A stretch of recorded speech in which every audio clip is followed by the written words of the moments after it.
নমস্কাৰ, মই মানসজ্যোতি বৰুৱা আৰু আপোনালোকে চাবলৈ আৰম্ভ কৰিছে খবৰ.com।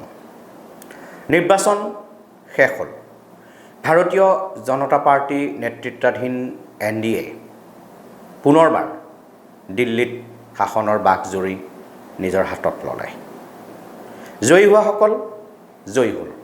ইয়াৰ বিপৰীতে যিসকলে এই নিৰ্বাচনটোত পৰাজয় বৰণ কৰিলে সেইসকলে এতিয়া হিচাপ নিকাচ কৰিছে। যিসকল খুব কম ভোটৰ ব্যৱধানত পৰাজিত হ'ল তেওঁলোকেনো কিয় পৰাজিত হ'ল তাৰ অংক হিচাপ নিকাচ কৰাত ব্যস্ত হৈ আছে। সমান্তৰালভাৱে অসমতো এই নিৰ্বাচনী ফলাফলটোক লৈ পৰ্যালোচনা চলিছে। সংখ্যাৰ ফালৰ পৰা চাবলৈ গ'লে এই নিৰ্বাচনটোত অসমত ভাৰতীয় জনতা পাৰ্টিৰ লোকচান একো হোৱা নাই। কিন্তু সংসদীয় যোৰহাট সমষ্টিটোত পৰাজয় বৰণ কৰাটোৱে যেন ভাৰতীয় জনতা পাৰ্টিৰ কাৰণে আন 5টা সমষ্টিত জয়ী হোৱাটোকো বিলীন কৰি পেলালে। একমাত্ৰ যোৰহাট সমষ্টিটোত জয়ী হোৱাৰ বাবেই যেন ভাৰতীয় জনতা পাৰ্টিৰ কাৰণে কংগ্ৰেছ আজিৰ তাৰিখত তীব্ৰ প্ৰত্যাহ্বানমূলক দল হৈ পৰিল।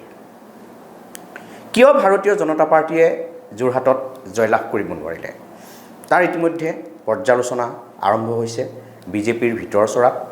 আৰু বিজেপিৰ গডফাদাৰ বা পিতৃ সংগঠন RSSৰ মজিয়াটো তাক লৈ পৰ্যালোচনা হৈছে। আৰু তেতিয়াই বিভিন্ন ধৰণৰ বিভিন্ন কথা ওলাই আহিছে। আৰু তেতিয়াই বহুতে ভাৰতীয় জনতা পাৰ্টিক তেওঁলোকৰ ভুলৰ কাৰণে সমালোচনা কৰিছে। সমান্তৰালভাৱে RSSেও কিবা ভুল কৰিছে নেকি তাৰ পৰ্যালোচনা চলিছে। ঠিক সেই সময়তে আমাৰ হাতত এটা দীঘলীয়া বাৰ্তা আহি পৰিছে। বাৰ্তাটো প্ৰেৰণ কৰাজনে নিজৰ নাম উল্লেখ কৰা নাই, কিন্তু তেওঁ দীৰ্ঘদিন ধৰি RSSৰ সৈতে জড়িত বুলি সেই বাৰ্তাটোত তেওঁ দাবী কৰিছে। তেওঁ 10টা কাৰণ দেখুৱাইছে, যি 10টা কাৰণৰ কাৰণেই যি 10টা কাৰণ হেতু ভাৰতীয় জনতা পাৰ্টিৰ আজি বিপৰ্যয় হোৱা বুলি কৈছে। তাৎপৰ্যপূৰ্ণ কেতবোৰ বিস্ফোৰক মন্তব্য তেওঁৰ এই বাৰ্তাটোত লিখিছে। তেওঁ কৈছে যে ইয়াত সামগ্ৰিকভাৱে ভাৰতীয় জনতা পাৰ্টি আৰু একাংশ RSS নেতাই লগ লাগি দলটোক বিপৰ্যয়ৰ সন্মুখীন কৰালে। বিজেপি আৰু আজিৰ তাৰিখত হিন্দুৰ দল হৈ থকা নাই বা হিন্দুৰ ৰক্ষক হৈ থকা নাই। তেওঁ ইয়াকো কৈছে যে দে আৰ মোৰ ডেঞ্জাৰাছ দেন কংগ্ৰেছ। কংগ্ৰেছতকৈও বিজেপিক আজিৰ তাৰিখত ডেঞ্জাৰ দল বুলি কৈছে। নিজকে দীৰ্ঘদিন ধৰি RSSৰ সৈতে জড়িত থকা বুলি দাবী কৰা এই লোকজনে তেওঁ কৈছে টিম HBSৰ ইয়াত কোনো ভুল নাই। এনেকৈ তেওঁ দীঘলীয়া ব্যাখ্যা আগবঢ়াইছে। বহু বিস্ফোৰক কথা, বহু বিস্ফোৰক পইণ্ট তেওঁ সেই তাত উল্লেখ কৰিছে। আহক আমি পৰ্যায়ক্ৰমে সেই লোকজনৰ কথাখিনি দাড়ি কমাও ইফাল সিফাল নকৰাকৈ আমি আপোনালোকৰ মাজলৈ উপস্থাপন কৰোঁ। পুনৰবাৰ কৈছোঁ, লোকজনে নিজৰ নাম প্ৰকাশ কৰা নাই, কিন্তু তেওঁ কেতবোৰ অভিযোগ আৰু কেতবোৰ তথ্য উপস্থাপন কৰিছে, যিবোৰ আমি আপোনালোকৰ মাজলৈ আচলতে এৰি দিছোঁ। বিজেপি চৰকাৰে দেশৰ হিন্দু সমাজটো বাদেই RSS বিজেপিৰ নেতা কাৰ্যকৰ্তাকো সুৰক্ষা দিব নোৱাৰা এটা ভীৰু কাপুৰুষৰ দল। মোৰ ককা দেউতাই গুৰুজী গোৱেলকৰৰ লগত RSS কৰিছিল।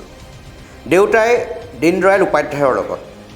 মই 1994 চনত হোজাই জিলাৰ গীতাশ্ৰমত ITC কৰিছিলোঁ। ইয়াৰ পিছৰ বছৰকেইটাত ক্ৰমাগতভাৱে ফাৰ্ষ্ট, ছেকেণ্ড আৰু থাৰ্ড ইয়াৰ OTC নাগপুৰত কৰিছিলোঁ। সময় পাৰ হ'ল। মই সংঘৰ বিবিধ ক্ষেত্ৰৰ দায়িত্বত নিয়োজিত হৈ আছিলোঁ। ৰাষ্ট্ৰপ্ৰেমৰ এই ধাৰণাত উদ্বোধিত হৈ এতিয়া মই জীৱনৰ 54টা বসন্ত অতিক্ৰম কৰিলোঁ। সংঘৰ লগত নিজকে জড়িত কৰি ৰখাৰ বাবে মই আজুকুপতি বিয়াও নাপাতিলোঁ। এতিয়া বয়সো ভাতি দিলে। মোৰ লগৰ বন্ধু বান্ধৱৰ সন্তানো এতিয়া বিয়া দিবৰ হ'ল। কিন্তু জীৱন নামৰ গাড়ীখন যদি টেপ ৰেকৰ্ডাৰৰ দৰে ৰেৱাইণ্ড কৰি চাওঁ তেন্তে মই আশাহত হওঁ। মই নিজকো একো দিব নোৱাৰিলোঁ আৰু দেশকো একো দিব নোৱাৰিলোঁ।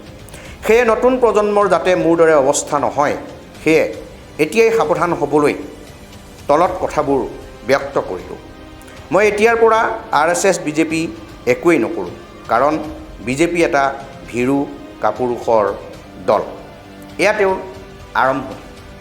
তেওঁ নিজকে দাবী কৰিছে তেওঁৰ ককা দেউতাকে গুৰুজী গোৱেলকৰৰ লগত RSS কৰিছিল আৰু তেওঁৰ দেউতাকে দীনদয়াল উপাধ্যায়ৰ লগত RSS কৰিছিল। আৰু তেওঁ নিজেও 1994 চনৰ পৰা RSSৰ সৈতে জড়িত হৈ আছিল। আৰু তেওঁৱে এতিয়াৰে পৰা RSS আৰু বিজেপি একো নকৰোঁ বুলি কৈ বিজেপিক এটা ভীৰু কাপুৰুষৰ দল আখ্যা দিছে। এতিয়া আহোঁ পইণ্ট ৱাইজ তেওঁ কি লিখিছে। আমি কৈছোঁৱেই তেওঁ মুঠ 10টা পইণ্ট লিখিছে। এই মুঠ 10টা পইণ্টত তেওঁ কি লিখিছে চাওঁ আহক পইণ্ট ৱাইজ। এক নম্বৰত তেওঁ লিখিছে, মোৰ ঘৰ অসমৰ দ্বিতীয় নাগপুৰ বুলি জনা যায়। RSSৰ এসময়ৰ প্ৰচাৰক প্ৰমোদ দীক্ষিতক আলফাৰ হতুৱাই হত্যা কৰোৱাই প্ৰচাৰকৰ আসনত বহা নলবাৰীৰ বিশিষ্ট অধিকাৰীসকলেই আজি উত্তৰ অসম প্ৰান্ত আৰু অসম ক্ষেত্ৰৰ মূল হৰ্তাকৰ্তা বিধাতা। এওঁলোকে এতিয়া ৰাষ্ট্ৰীয়তাবাদৰ শিক্ষা দিয়ে। তেওঁৰ পোনপটীয়া অভিযোগ একাংশ RSS নেতাৰ প্ৰতি। আৰু তেওঁ নলবাৰীৰ RSS নেতালৈ আঙুলি টোৱাইছে। তেওঁ নাম উল্লেখ কৰা নাই। তেওঁ কৈছে যে মোৰ ঘৰ দ্বিতীয় নাগপুৰ বুলি কোৱা হয়। আৰু তেওঁ অভিযোগ কৰিছে যে RSSৰ এসময়ৰ প্ৰচাৰক প্ৰমোদ দীক্ষিতক আলফাৰ হতুৱাই যিসকলে হত্যা কৰিছিল আৰু হত্যা কৰি প্ৰচাৰকৰ আসনত বহিছিল, সেইসকলেই আজি উত্তৰ অসম প্ৰান্ত আৰু অসম ক্ষেত্ৰৰ মূল হৰ্তাকৰ্তা বিধাতা। পইণ্ট নম্বৰ 2, অসমত টিম HBSৰ একো ভুল নাই। সততে মুখ্যমন্ত্ৰী ডক্টৰ হিমন্ত বিশ্ব শৰ্মা আৰু তেওঁৰ অনুগত কংগ্ৰেছৰ পৰা যিসকল ভাৰতীয় জনতা পাৰ্টীলৈ আহিছিল, সেইসকলক আজিৰ তাৰিখতো বিজেপি আখ্যা দি সততে পুৰণি বিজেপি একাংশই তেওঁলোকক তুচ্ছ তাচ্ছিল্য কৰে। তেওঁলোকৰ বাবেই বহু ক্ষেত্ৰত বিজেপি দলটো ক্ষতিৰ সন্মুখীন হৈছে বুলিও অভিযোগ তোলে। কিন্তু এইজন অজানা ব্যক্তিয়ে যাৰ বাৰ্তা আমি ইতিমধ্যে পঢ়ি আছোঁ, আপোনালোকক শুনাই আছোঁ, তেওঁ 2 নম্বৰ পইণ্টত লিখিছে, অসমত টিম HBSৰ একো ভুল নাই। সকলোবোৰ ভুলৰ কাৰণ এতিয়াৰ সুদৰ্শনালয়। সুদৰ্শনালয় আপোনালোকে হয়তো জানে, যদি নাজানে মই কৈ দিছোঁ, গুৱাহাটীৰ VIP ৰোডত থকা RSSৰ নৰ্থ ইষ্টৰ এটা মূল কেন্দ্ৰ, মূল কাৰ্যালয়, যাক কোৱা হয় সুদৰ্শনালয় আখ্যা দিয়া হৈছে। তেওঁ কৈছে যে টিম HBSৰ একো ভুল নাই, সকলোবোৰ ভুলৰ কাৰণ এতিয়াৰ সুদৰ্শনালয়। ইয়াত বহি থকা অধিকাৰীসকলে ভিক্ষাৰ জুলুঙালৈ মন্ত্ৰী বিধায়কৰ পদূলিয়ে শুঙিব গ'লে এনেকুৱা এটা দিন আহিবলৈ বাধ্য। সুদৰ্শনালয়ত থকা একাংশ নেতাক, একাংশ অধিকাৰী, নেতা শব্দটো কোৱাতকৈ তেওঁ অধিকাৰী বুলি কৈছে, সুদৰ্শনালয়ত থকা একাংশ অধিকাৰীয়ে ভিক্ষাৰ জুলুঙালৈ মন্ত্ৰী বিধায়কৰ পদূলি শুঙিবলৈ গ'লে এনেকুৱা এটা দিন আহিবই, এয়া নিশ্চিত। তেওঁৰ 2 নম্বৰ পইণ্টটো। 3 নম্বৰত তেওঁ লিখিছে, 3 নম্বৰ পইণ্টত তেওঁ নগাঁও সমষ্টিৰ কথাটো উল্লেখ কৰিছে। তেওঁ লিখিছে, এইবাৰৰ নগাঁও লোকসভা সমষ্টিত বিজেপি দলৰ টিকট দিয়া হ'ল কাক? তেওঁ প্ৰশ্ন কৰিছে। সুৰেশ বৰাক। উত্তৰো দিছে তেওঁ। এইবাৰৰ নগাঁও লোকসভা সমষ্টিত বিজেপি দলৰ টিকট দিয়া হ'ল কাক? সুৰেশ বৰাক। যি সুৰেশ বৰাই RSSৰ সদ্য বিদায়ী ক্ষেত্ৰ প্ৰচাৰক উল্লাস কুলকাৰ্ণীক নগাঁও জিলাৰ বিভাগ প্ৰচাৰক হৈ থাকোঁতে অপহৰণ কৰি নি মাৰপিট কৰিছিল সেইজনক। অৰ্থাৎ তেওঁ সদ্য সমাপ্ত লোকসভা নিৰ্বাচনত নগাঁৱৰ বিজেপি প্ৰাৰ্থী সুৰেশ বৰাৰ বিৰুদ্ধে গুৰুতৰ অভিযোগ উত্থাপন কৰিছে। তেওঁ কৈছে যে নগাঁৱত এইবাৰ টিকট কাক দিয়া হ'ল? সুৰেশ বৰাক দিয়া হ'ল। আৰু সেইজন সুৰেশ বৰা কোন? যিজন সুৰেশ বৰাই RSSৰ এসময়ৰ নগাঁও জিলাৰ বিভাগ প্ৰচাৰক উল্লাস কুলকাৰ্ণীক অপহৰণ কৰি নি মাৰপিট কৰিছিল, সেইজন সুৰেশ বৰাক নগাঁৱত টিকট দিয়া হ'ল। 3 নম্বৰ পইণ্ট। এবাৰ আহোঁ 4ৰ্থটো পইণ্টলৈ। 4ৰ্থটো পইণ্টত তেওঁ লিখিছে যে 2016 চনৰ পৰা অসম ক্ষেত্ৰ আৰু উত্তৰ অসম প্ৰান্তৰ অধিকাৰীসকলে ধন দৌলতৰ পাহাৰ সাজিলে। 2016 চনৰ পৰা, অৰ্থাৎ কেতিয়াৰ পৰা? যেতিয়াৰ পৰা অসমত প্ৰথমবাৰৰ বাবে ভাৰতীয় জনতা পাৰ্টীৰ চৰকাৰ আহিছিল আৰু সৰ্বানন্দ সোণোৱাল মুখ্যমন্ত্ৰী হৈছিল 2016 চন। আৰু তেতিয়াৰে পৰা তেওঁ লিখিছে 2016 চনৰ পৰা তেওঁ লিখিছে 2016 চনৰ পৰা অসম ক্ষেত্ৰ আৰু উত্তৰ অসম প্ৰান্তৰ অধিকাৰীসকলে ধন দৌলতৰ পাহাৰ সাজিলে। আত্মীয় স্বজনক চৰকাৰী চাকৰি ঠিকা দি গজগজীয়া কৰিলে। কিন্তু প্ৰাক্তন প্ৰচাৰক আৰু জ্যেষ্ঠ স্বয়ংসেৱকক জটিল ৰোগৰ সময়ত এটা ফুটা কৰি দিও সহায় নকৰে। ইয়াৰ জ্বলন্ত উদাহৰণ ধেমাজি জিলাৰ পৰাগ ভূঞা। তেওঁ এতিয়া জটিল কৰ্কট ৰোগত আক্ৰান্ত। তেওঁৰ পত্নীৰ সাধাৰণ ট্ৰান্সফাৰ পৰ্যন্ত কৰি নিদিলে। ইয়াত তেওঁ অভিযোগ ধন দৌলত গ্ৰহা এইবোৰ কথা উল্লেখ কৰিছে। অতি স্পষ্টকৈ তেওঁ কৈছে যে 2016 চনৰ পৰা অসম ক্ষেত্ৰ আৰু উত্তৰ অসম প্ৰান্তৰ অধিকাৰীসকলে ধন দৌলতৰ পাহাৰ গঢ়িলে। আত্মীয় স্বজনক চৰকাৰী চাকৰি ঠিকা আদি দি গজগজীয়া কৰিলে।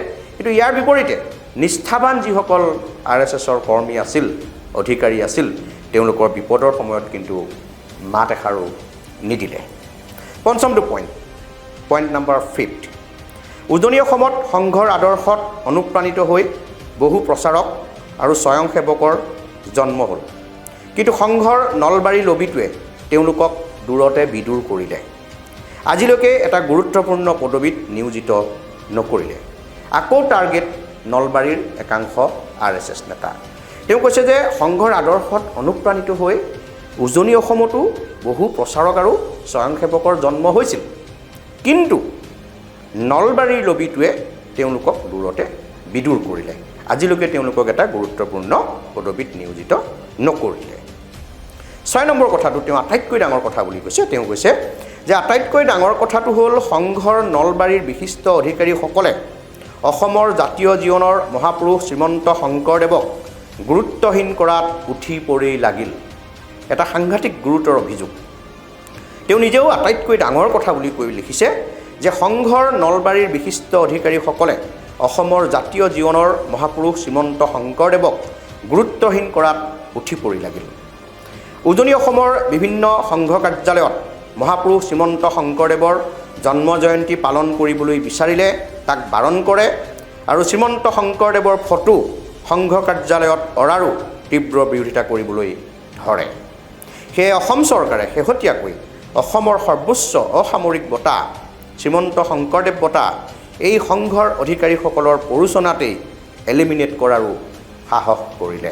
আটাইতকৈ ভয়ংকৰ অভিযোগ যে সংঘৰ নলবাৰীৰ বিশিষ্ট অধিকাৰীসকলে মহাপুৰুষ শ্ৰীমন্ত শংকৰদেৱক লাহে লাহে গুৰুত্বহীন কৰিলে আৰু তেওঁলোকৰ হেঁচাতেই অসম চৰকাৰে অসমৰ সৰ্বোচ্চ অসামৰিক বঁটা শ্ৰীমন্ত শংকৰদেৱ বঁটাটো এলিমিনেট কৰিবলৈ বাধ্য হ'ল বা সাহস কৰিলে।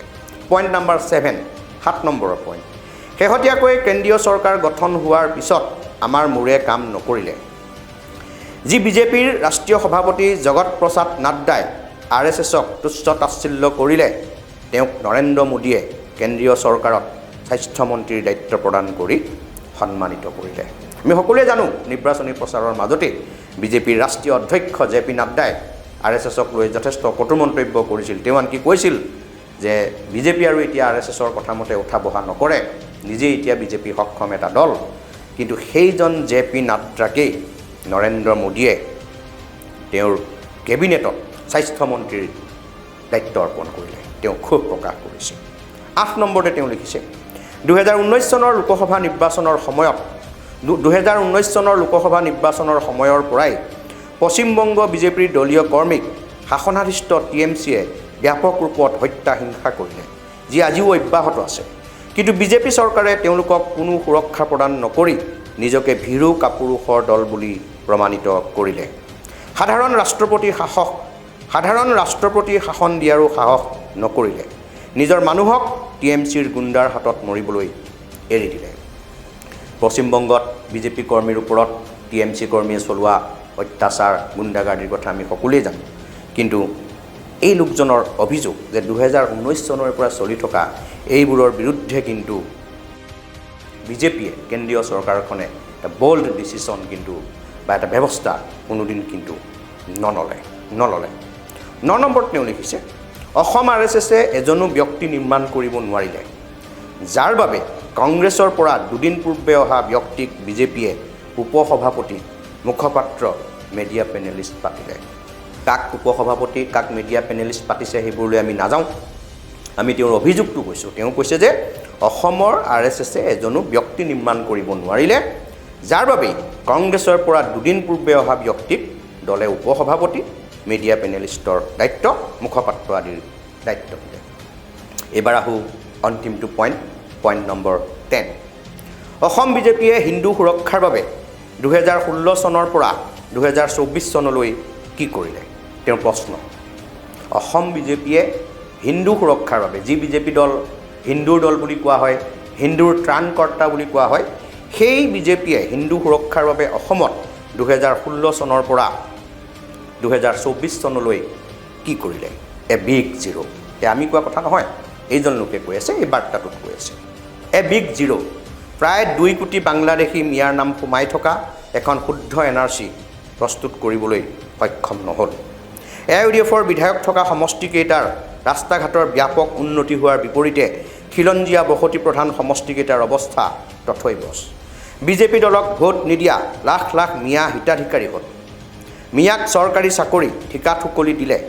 মুঠৰ ওপৰত বিজেপি দলৰ চৰকাৰৰ দিনত খিলঞ্জীয়া মানুহতকৈ বাংলাদেশী মিয়া মুছলমানসকলহে socio' economic and socio' politically উন্নত হ'ল। স্পষ্ট অভিযোগ, গুৰুতৰ অভিযোগ যে প্ৰায় 2 কোটি বাংলাদেশী মিয়াৰ নাম সোমাই থকা NRCখন শুদ্ধ কৰিব নোৱাৰিলে। তেওঁ অভিযোগ কৰিছে যে AIUDFৰ বিধায়ক থকা সমষ্টিৰ বাট পথ উন্নত, ইয়াৰ বিপৰীতে কিন্তু খিলঞ্জীয়া বিধায়কৰ সমষ্টি, খিলঞ্জীয়া বসতি প্ৰধান সমষ্টিসমূহৰ বাট পথৰ অৱস্থা নাই। এই 10টা পইণ্ট তেওঁ উল্লেখ কৰিছে।